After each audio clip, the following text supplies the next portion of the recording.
Dia suruh berdiri, ditimbang sampai dinyatakan perihal hartanya. Ternyata bukan bukan hanya amalnya doang gitu. Dia ditanya hartanya, dari mana ia telah memperolehnya, terus untuk dibelanjakan apa. Berikut pertanyaan-pertanyaan lainnya, termasuk pertanyaan mengenai anak-anaknya. Nah, ini kan kita kalau guru itu berarti bukan anak kandung doang ya. Yang ditanyakan berarti juga anak dari anak-anak orang yang dititipkan kepada kita. Ini aja anak kandungnya sendiri nih. Dalam hadis ini anak-anak itu kemudian mengadu nih, anak-anak dia, anak kandung dia mengadu kepada Allah.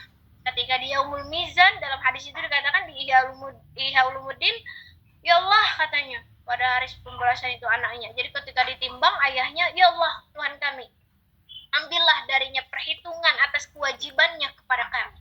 Sebab ia tidak mengajarkan kepada kami apa yang kami tidak ketahui. Dia tidak mengajarkan adab.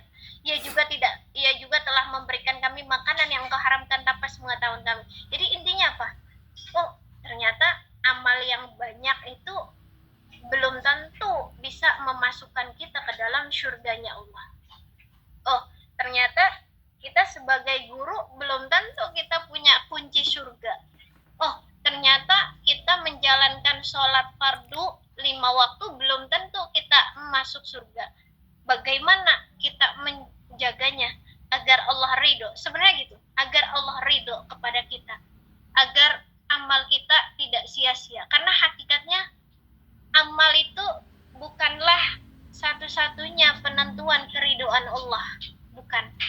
Tapi yang penentuan keridhaan Allah adalah, yang mengundang keridhaan Allah adalah salah satunya bisa dengan akhlak mulia. Nanti di dalam kisah Nabi juga ketika Nabi Muhammad SAW itu ke masjid, ada seseorang yang ke masjid, seorang laki-laki yang ke masjid, lalu dia mengambil wudhu, sholat berjamaah.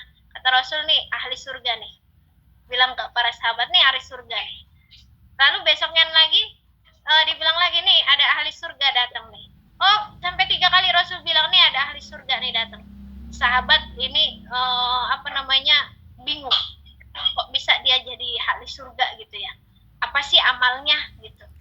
Ternyata tuh sahabat ada yang nyamperin tuh ke seorang laki-laki tadi yang dibilang sama Rasul ini ahli surga.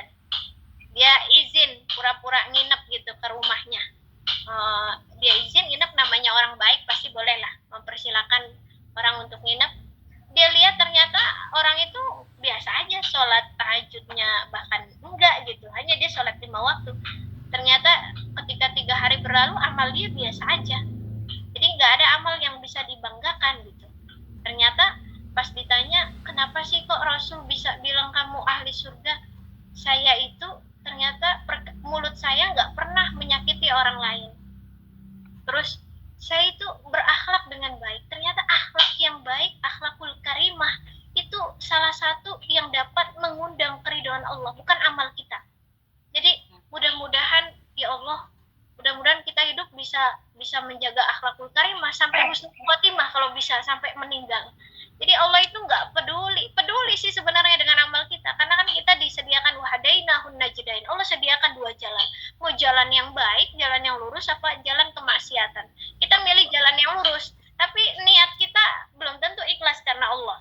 Kita udah sholat, kita udah puasa, tapi nanti dipuji orang mungkin senang, dihina orang mungkin kesel. Padahal ridon nas goyatun la tudrok. Sebenarnya ridhonya manusia itu goya menjadi tujuan la tudrok, tidak akan bisa. Jadi ya udah, hasbunallah wa ni'mal wakil, ni'mal maula wa ni'man nasir. Ya udah, apapun yang kita lakukan, kita mengajar karena Allah. Mau dipuji nggak dipuji bukan urusan kita. Kita berbuat baik ya Allah karena Allah, karena itu salah satu menjaga dari keridhaan Allah. Karena kalau kita ngandelin amal, ya Allah, amal kita nggak ada apa-apanya. Kita nganggep amal kita banyak, ngajar mungkin ngomongnya doang bagus, tapi sementara setiap harinya ya Allah kita belum bisa mengendalikan diri kita sendiri. Misalnya nih, nanti malam rojab, kita udah niat, wah udah niat ntar malam mau taubat, istighfar dan lain-lain sebagainya, udah pede, udah kepedean. Ternyata nanti malam mungkin kita ketiduran, ternyata urusan lain. Ternyata nanti malam mungkin Allah nggak undang kita. Jadi ya udah, amal itu seyogianya adalah undangan dari Allah, taufik dari Allah untuk kita bisa melakukan itu. Makanya kita perbaiki hati kita. Jadi cara menjaga kita agar selalu diridhoi oleh Allah tadi, akhlakul karimah. Seperti seorang laki-laki tadi yang Rasulullah bilang beliau adalah ahli surga karena akhlakul